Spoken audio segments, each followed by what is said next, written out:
यिर्मया अध्याय 40।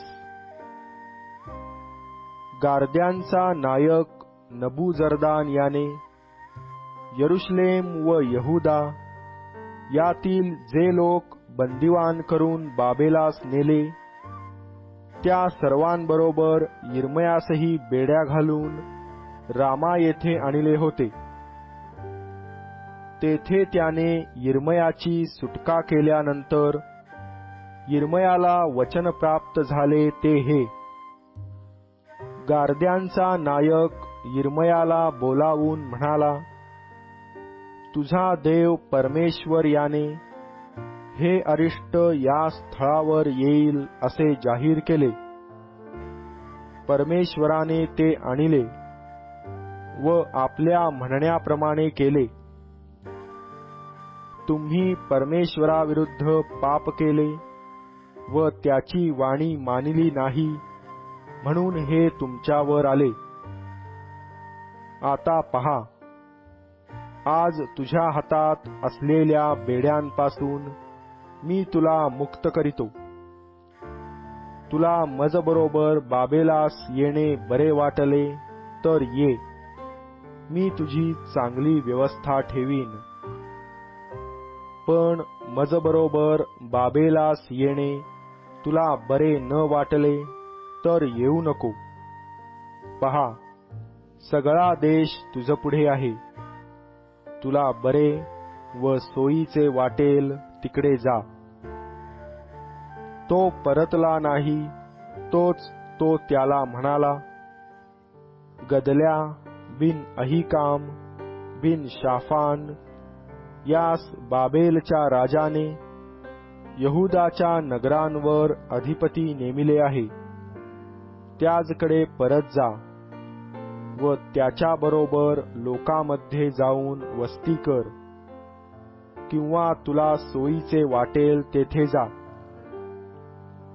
मग गारद्यांच्या नायकाने त्याला अन्नसामग्री व इनाम देऊन रवाना केले।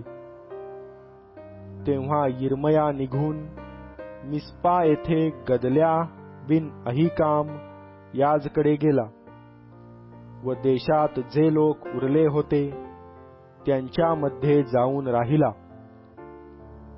बाबेलच्या राजाने गदल्या बिन अहिकाम यास देशाचा अधिपती नेमून पुरुष, स्त्रिया, मुले, देशातील सर्व लाचार व ज्या कोणास पकडून बाबेलास नेले नव्हते ते सर्व त्याच्या स्वाधीन केले आहेत, असे जेव्हा रानावनात असलेल्या सेनानायकांनी व त्यांच्या लोकांनी ऐकले, तेव्हा ते म्हणजे इश्माएल बिन नथन्या, कारेह पुत्र योहानान व योनाथान, सराया बिन तांधुमेत, नटोफाथी रफई याचे पुत्र व याजन्या हा एका माकाथाचा पुत्र, हे व त्याचे लोक गदल्याकडे मिस्पास आले। गदल्या बिन अहिकाम बिन शाफान याने त्यास व त्यांच्या लोकास शपथेवर सांगितले की खासद्यांची सेवा करण्यास भिवू नका, देशात वस्ती करा, बाबेलच्या राजाची सेवा करा, म्हणजे तुमचे कल्याण होईल। पहा, मी तर जे खासदी आम्हाकडे येतील त्यांच्या तैनातीसाठी मिस्पा येथे राहतो। पण तुम्ही द्राक्षारस, ग्रीष्म ऋतूतील फळे व तेल यांचा संचय करून आपल्या भांड्यात भरून ठेवा व तुम्ही ताब्यात घेतलेल्या नगरात राहा। त्याचप्रमाणे मोवाबात, अम्मोनी लोकांमध्ये, अदोमात व सर्व देशात जे यहुदी होते त्या सर्वांनी जेव्हा ऐकले की बाबेलाच्या राजाने यहुदाचा अवशेष देशात राहू दिला आहे व त्याचवर गदल्या बिन अहिकाम बिन शाफान नेमिला आहे, तेव्हा ज्या ज्या ठिकाणी त्यास हाकून दिले होते तेथून सर्व यहुदी परत यहुदा देशात मिस्पा येथे गदल्याकडे आले व त्यांनी द्राक्षारस व ग्रीष्म ऋतूतील फळे यांचा मोठा संचय केला. याखेरीज योहानान बिन कारेह व रानावनात असलेले सर्व सेनानायक हे मिस्पा येथे गदल्याकडे आले.